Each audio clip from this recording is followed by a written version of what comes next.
Bonjour peuple congolais, ça dépend à RO Bozali Kolanangaï, Ngaï Ndegonabino, Christian Bolabiama, membre peuple Mokonzi, peuple souverain, combattant, résistant, révolutionnaire, PNI. PNI est un politicien non institutionnel. Bandegonangaï, to sepeli mingi, ndenge to ye lelo pona koloba makambo etali mboka na biso, puisque makambo ezali ko marché te. Makambo ezali ko marché te, donc tozali ko informer peuple na biso, tozali ko informer bino, et lelo to ye donc ko expliquer bino sujet mosusu. Sujet wana pona tokota yango, donc ça dit to kopesa na nu ba flash ezali makambo oyo, donc ezali donc Italie communauté na biso, donc tozana situation sérieuse, situation ezali ya tribunal oyo ba fundi donc ba combattant na nzela ya CCDP na ba responsable na bango. Rendez-vous ezali le 28 avril na tribunal ya Paris, donc on a bâtiment ainsi que ezali na Clichy.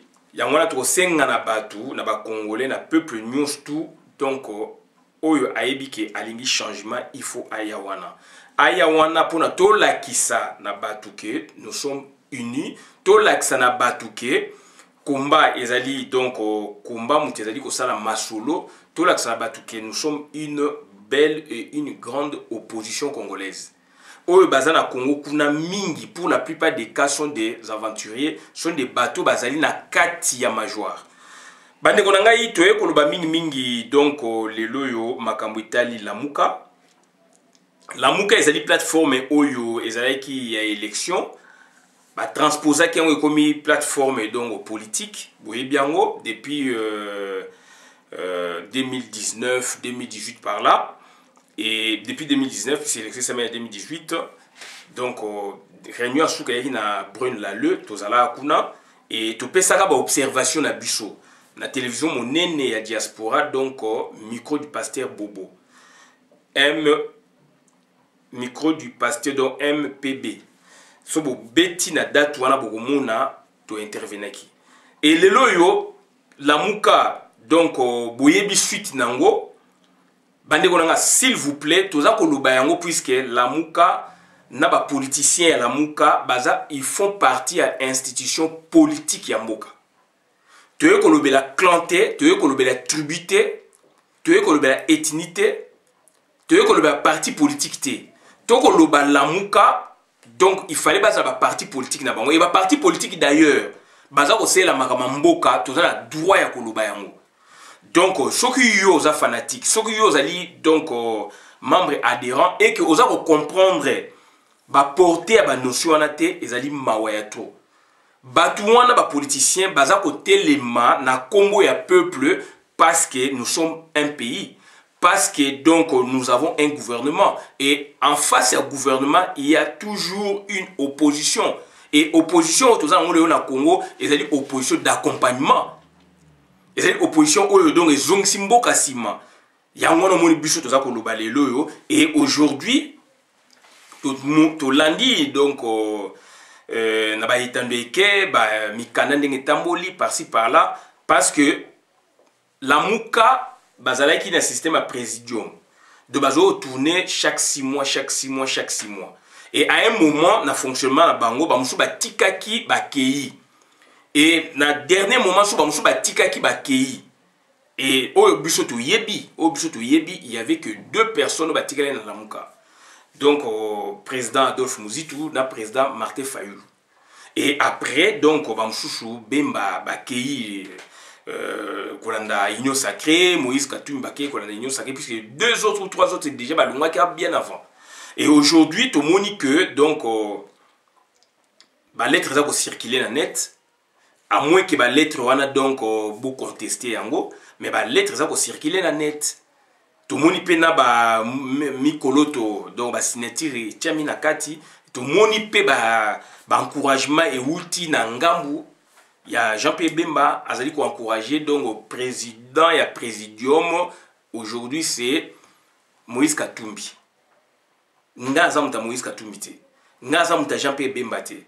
Ni muta Martin Fayulu ni muta Muzitu, mais ngaza mutu ya peuple congolais, naza peuple Mokonzi, sentinelle ya Congo. yango wana toye kozongela eloko puisque lamuka ntango biso tozali kozela lamuka mpona agir, lamuka agisaki te. Lamuka agisaki te, lamuka amemeli biso do na pongia ba bébé ya deuxième génération. Puisque pongia ba bébé ya première génération ezali papa Tshisekedi. Lamuka dans son ensemble ba yé do na ba problème na Congo. Moïse Katumbi, il était le premier à dire que oublions les passants, avançons. Opposition républicaine. Et tout le monde qui Jean-Pierre Bemba, lui aussi à son tour, il avait dit pareillement. Puisque tout le monde, soit il n'a pas déclaré, soit on l'a vu comment il s'est comporté. On a vu où il s'est rangé. Donc, jusqu'à ce que, Baïko Kenena, Union sacrée. Et tout le monde, Union sacrée, il n'y a rien là-bas.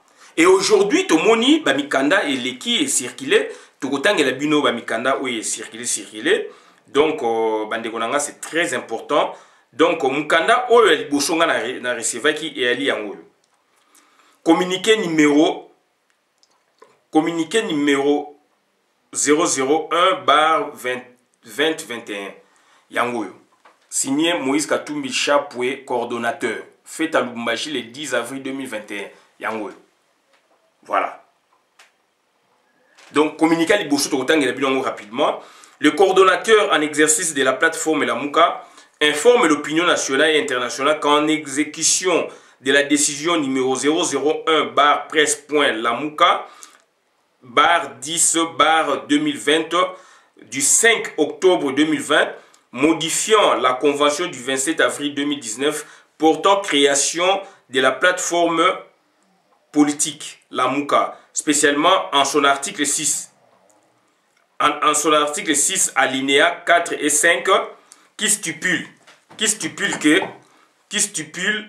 la coordination du présidium. La coordination du présidium est tournante tous les 6 mois selon l'ordre déterminé par le présidium.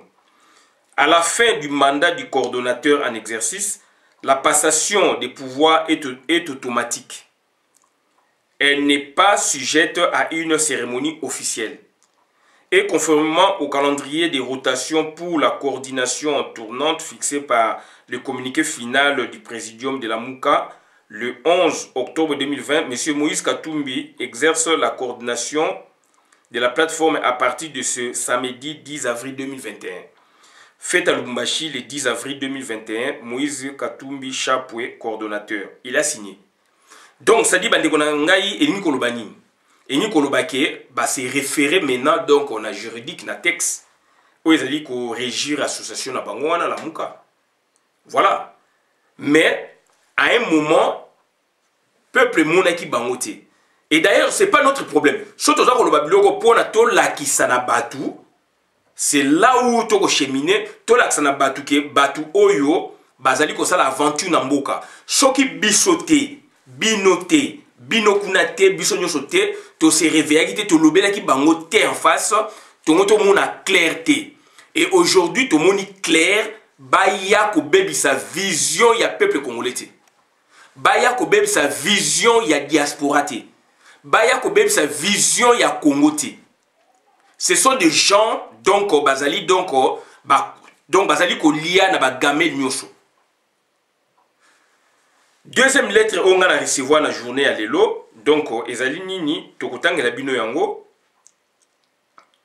ezali oyo voilà mouvement de libération du Congo MLC avec Dieu nous vaincrons. Le président national fait à Kinshasa samedi 10 avril 2021.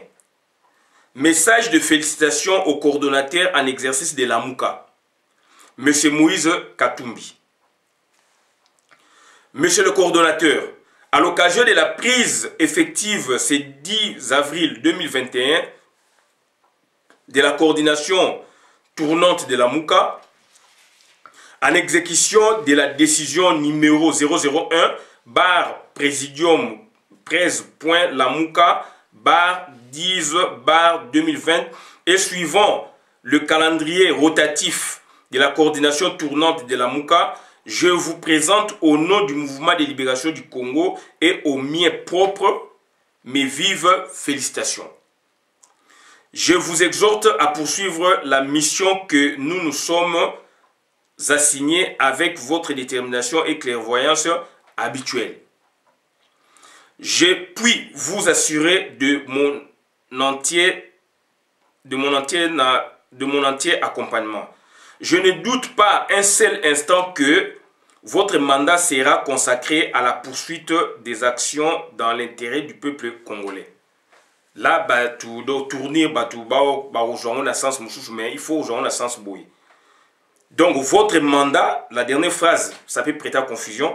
Donc, ça tourne. Votre mandat sera consacré à la poursuite des actions dans l'intérêt du peuple congolais. Je ne doute pas un instant. Je ne doute pas un instant. Voilà. Donc, votre mandat sera consacré à la poursuite des actions dans l'intérêt du peuple congolais. Je n'en doute pas un seul instant. Jean-Pierre Bemba Gombo a signé Yango. Là, maintenant, ce qui est un peu intéressant, ça c'est le troisième message au Nganazui. Message au Ngazanini. Moïse Katumbi, chauve-souris du Congo. Moïse Katumbi, chauve-souris du Congo. Depuis un moment, l'histoire de mon pays nous présente des hommes politiques congolais qui n'arrivent pas à rester constants dans leur positionnement. La transhumance commence petit à petit à devenir une valeur en République démocratique du Congo. La moralité cède la place aux anti-valeurs. Beaucoup de Congolais se demandent qui pourrait sauver ce pays. Dans un régime, il est impossible que tout le monde soit au majoire. Il y a ceux qui peuvent être dans l'opposition et d'autres des centristes. Après le départ de Kabila, nous avons un nouveau concept qui semble prendre la place avec Moïse Katumbi, celui d'être dans l'opposition avec la Mouka et en même temps être au pouvoir avec Union Sacrée. L'homme n'arrive pas à prendre une position dans sa lutte politique. Pareille attitude ne donne pas la chance au chairman d'être un homme modèle en politique. À ce stade, la chauve-souris réclame le poste ministériel chez Fati et réclame de l'autre côté la tête de la plateforme Lamuka. Chauve-souris, na mwana chauve-souris Nassima, Francis Kalombo. Bolanda yango. De chauve-souris, na mwana chauve-souris. Donc, ça dit aujourd'hui, ça tardant, n'est-ce pas, na Francis Kalombo, tout n'a qui question, position Francis Kalombo, ce que ça. D'un côté, Makile Gangi, Alandi donc au tribu, d'autre côté, Azali Moutua Moïse Katumbi, te poser question. Et il y a te poser question, ce que yé chauve-souris, moi la chauve-souris, Azala Simana, Francis Kalombo. Ce que Francis Kalombo, ce que Moussala naye ezanini. Position naye ezanini. Puisque pouvoir yande qu'on a bango, ezali en balotage défavorable. Tu sais bien, au bomoni transhumance oyo. Bomoni mouvement ndenge ningi si boye bande konangai parce que tu sais bien il y a le changement exact dans le tuyau. Ezali imminent. Il y a un changement imminent dans notre pays. Baye biango. Et Bakeiko se rabattre dans la mouka na bango puisqu'ils en sont fondateurs parce que baye bike bazali na place bazali perdu. Donc, c'est très important. Donc, Batouana, Bakoye, la biso et l'eau comme Bobanga Bangote. Je me répète, Batouana, Bakoye, la biso et l'eau comme Batouanamuka, Bobanga Bangote. Ce sont des aventuriers. Ils ont eu le temps, Oyo, Tumoni, 2 ans et demi en gros, Memi Batouapi. Est-ce qu'on peut espérer Batouapi na pouvoir? Rien. Va perdre, bah toi tu vas perdre. Puisque bah on tout basé dans la majoire, va perdre puisqu'il y a donc c'est-à-dire déboulonnage, c'est trop dire dans le côté terme on a été, mais dans ça il y a un grand changement profond à Congo. C'est dans les tuyaux. Ils allaient koya kalaté. C'est imminent. ye na yo na ye kuna boyebi yango yo na ye kuna so boyebi yango te botuna. Donc il y a un grand changement na Congo. Il y a un grand changement na Congo. Donc c'est-à-dire Moïse Katumbi azali perdu puisque tant liba ba betiye ba lobelie akimi siko côté ba Pangistan. Donc tant liba ba betiye akesi côté ba Pangistan. C'est un monsieur qui est perdu. C'est un monsieur qui est perdu. Donc il fait le double jeu. Moi si na azali burundaise rwandaise. Azana lien na Tutsi power. Moïse Katumbi azana lien na Tutsi power. Azana rapport mapping. Jean-Pierre Bemba azana kati ya rapport mapping. Jean-Pierre Bemba azali na kati ya Tutsi power. Bato bazana kati ya Tutsi power visiblement bango wana. Et Moussitou, donc on a Mafa, baza ko ça la double jeu. Depuis élection et Bebaka ya Congo. Action de grande envergure bon basali. Tout le monde na Birmanie. Ils sont là pour accompagner et bango nyos tout na ba patron na bango wana o bango baza ko accompagner, ce n'est pas Félix Antoine Tshilombo, c'est le Tutsi power. Toutani États-Unis d'Amérique et télémili bango babi niet aux alliés présents à transition ba aussi Félix Antoine Tshilombo ambassadeur amer et puis ndenge zali wana donc c'est-à-dire donc toujours qu'il y a une élection en 2023 mais ngala sina Sabino na zelaki té ambassadeur américain aloba na Sabino par quel mécanisme toujours qu'il y a la transition. Toujours qu'il y a la transition. Il faut classe politique et il faut pas solo là. Tant que déclenchement n'est qu'au salama. Tant que déclenchement n'est qu'au salama, donc il y aura maintenant la classe politique congolaise va se regrouper autour. Il y a nouvelle ordre politique et Gobima. Et là, cette fois-là, maintenant, Bako Sangana. Pour na transition moko muke oyo comme mabiso na élection ou bango moko na kati ils peuvent s'entendre pour na ko prolonger au-delà de 2023. Et c'est ça vraiment donc la procédure, la tactique n'engezala. Et dans tout cela c'est quoi donc c'est-à-dire Hippolyte Kanambe c'est fini, tout y pawe c'est fini. Tout y pawe Hippolyte Kanambe c'est fini na Congo. C'est ça le but. Hippolyte Kanambe ne peut plus se représenter dans le Congo, donc c'est fini, son pouvoir est fini. Baje basaina ba Moïse Katumbi, ba Jean-Pierre Bemba, ba Félix Antoine Tshilombo, ba Lamuka ba Boyeboye, baje wana donc akabo esili akabo. Donc c'est très important. Donc c'est-à-dire ezali mawa mingi et mafa kolobanini. Mouzito Kolobanini, puisque Mafa, j'ai suivi, il était hésitant pour remettre le flambeau na Adolphe Mouzito. Il était hésitant, Bolanda Bekri Naye. Ou Yabatou Naye Ndenge Bimakyo. Il était hésitant. Il va remettre à qui? Moïse Katumbi surgit à se référer dans le texte alors qu'à un moment il n'était plus là. Est-ce que Sengel Bassa la Moukana Bango? Oh, mi balepe batikali? Non. Ce sont leurs conseillers transnationaux, donc il y a les bandes à Congo, mais bango théorie wana. Bah c'est regroupé puisqu'il y a un nouvel ordre politique et que bango bakozala comme des opposants. Il y a Congo, il y a régime oezakoya. Et torotique la bango place c'était pour biso tous ali pour vrais opposants la biso. Ils ali bino, ils ali diaspora, ils ali ba combattre ça ba résistant, ba révolutionnaire. Ce ne sont pas eux. Donc ça dit bah moni tsunami ezali koya donc bandeko nanga yango moni donc ça dit bah zongi donc na la moko puisque bazana endroit oyote et ko sauver bango la moko ezali le quoi sauvetage. Jean-Pierre Bemba Moïse Katumbi ta ba kei na union sacrée bon mona ki yango naza pour bango te mais naza ko parler ba fait bon mona ki yango ba e ko zonga pourquoi puisque baza coincé puisque ba yebi ba yoki bayebi bayoki bazana ba tiyo na bango bayebisi bango ke donc il y a un changement qui arrive là.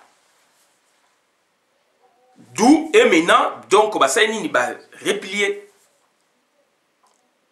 na yebisa bino Félix Antoine Tshilombo donc ayebaki so a information aza ko descendre en bas mona batan liban pour na ba lobela mutubu songolo pakala. On connaît le jeu. Puisque Azali n'a presté, Azali n'a la voix d'Isaïe a été, Boubou a été, pour le message n'a eu les kakounes faisala Oyo, Azali validé par Hippolyte Kanambe. Et tant que nous avons Rwandais, Baza tout autour. Il y a journaliste Azolo Bamakambouane. Et Baton doit regarder dans le message. Voilà comment les Congo, Oyanga, Ina, Azali ko marché. Donc, bande qu'on a direction politique en Mboka, ils ont changé karaté. Toujours quand on a justice transitionnelle. Justice transitionnelle.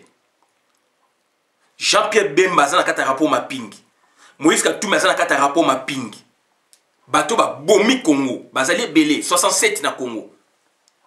N'extérieur Paul Kagame, Museveni na Congo. La même main dans la kati.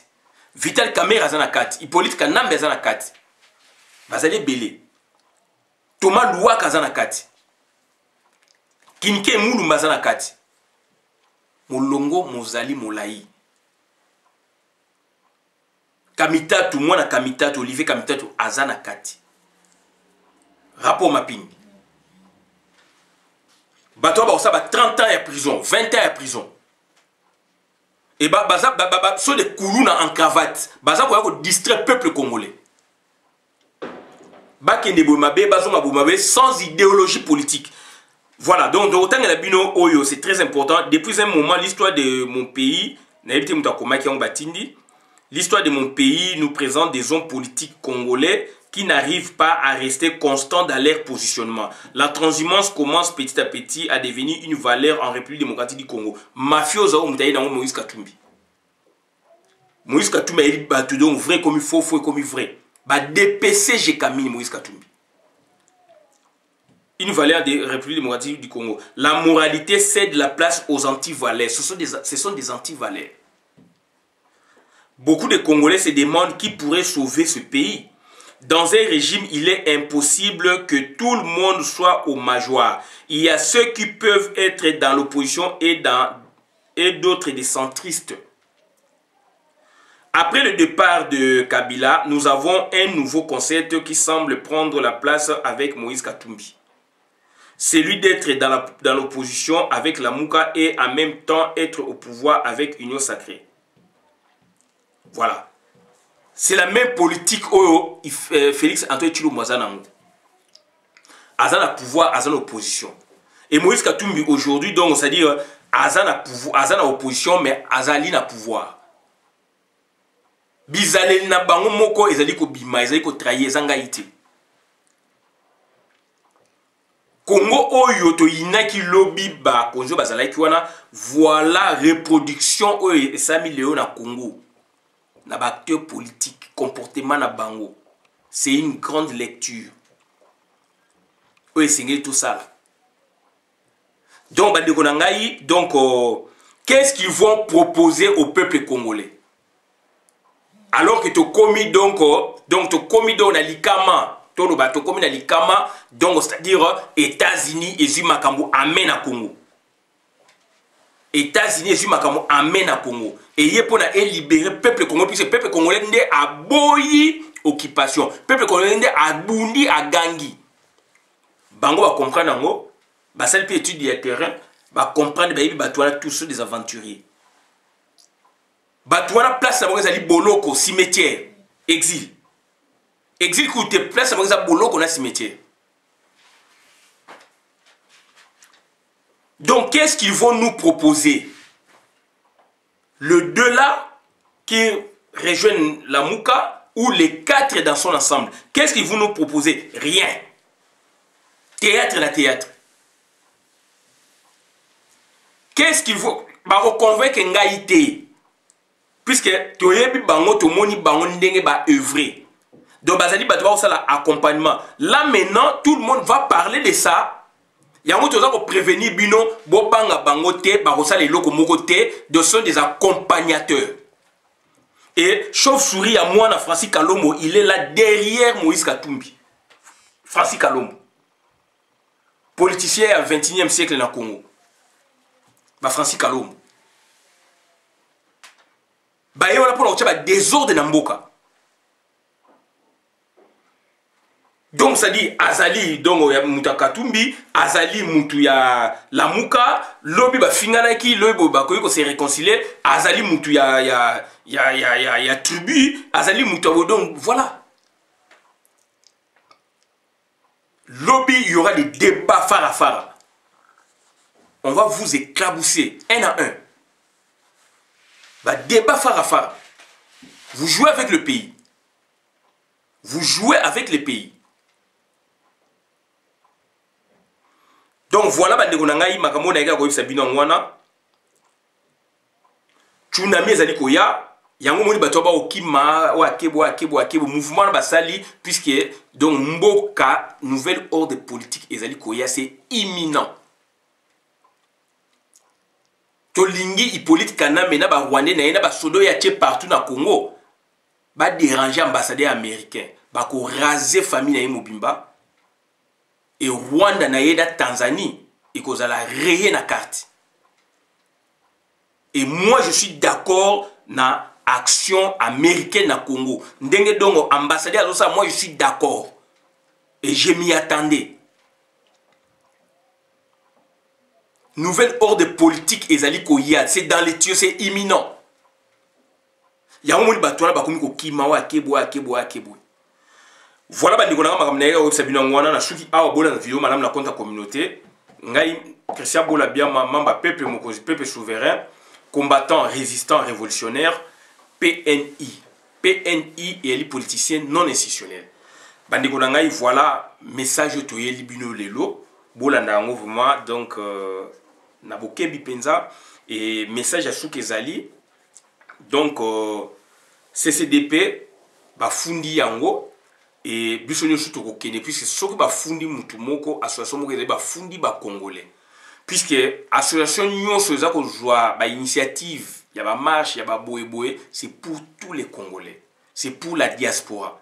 Donc bisonyo surtout rendez-vous donc le 28 donc na place de Clichy donc na 20 midi bisotou na 9h 10h donc rendez-vous na place de Clichy puisque place ba fundi ba congolais, ba fundi ba résistant, bafundi ba combattant, bafundi ba révolutionnaire. Donc na ba responsable na bango batu bandeko ya CCDP puisque na diaspora tous na ba association ebele. Donc oyezui moko ezui baninga. Ya ngwana biso nyos tu photo affilié kuna to laksake. Donc to lingi buzo ba onate. Voilà bandeko nanga ona eka ko bangwana suki abola na vidéo madame na compte de communauté. Merci. Merci. Tout est la bino hymne national, donc après, tout est la bino hymne national, bande konangai.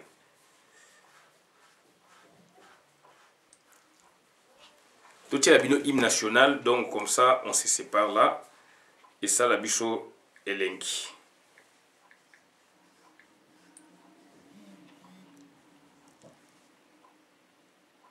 Voilà, la zaïvoise est partie. C'est parti. Attendez, la zaïvoise.